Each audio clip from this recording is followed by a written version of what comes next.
I picked this first poem because, as I said, I love to be in a room full of people who love poetry. And I know that you all are not only poetry fans, but poets yourselves. And I have a feeling you will identify with this. I call it Annunciation. I grew up in the Catholic tradition. And the Annunciation, if you don't know, is the moment when the angel Gabriel came to Mary and said, guess what? You have never been with a man, but you're going to have a baby, and it's going to be God, which is a lot to process in one shot. But it's the idea, the whole idea in general. It's not a Catholic poem, I don't mean that, but it's the idea in general of when something from beyond you calls you to something. And again, I think for people who write poetry, since there's so much money in it for all of us, obviously some kind of calling is involved. Oh, and in this poem, by the way, too, I should say, I'm happy to be interrupted at any time with questions or comments. I mean, we're a small enough group. We can be cutting edge and interactive.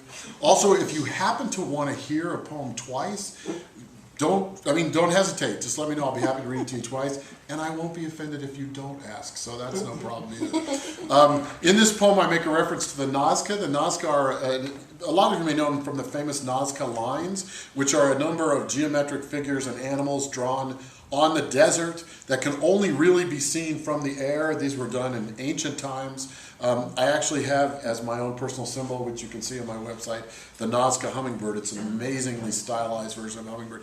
But anyway, the Nazca here, it's a reference to their belief that hummingbirds were messengers from the mountain gods. Annunciation. Once the hummingbird comes to you in a dream, they are, as the Nazca knew, messengers from the mountain gods. Once it has hovered before you, blurring wings of beryl, topaz, cobalt, hungry for nectar, dips its long bill into you, leaving soft grains of sun-yellow pollen against the walls of your throat. Poet, wake up. Avoid at all costs the sad silence of denying that aching seed, rain, fruit, sex, word, planted there at the root of your tongue.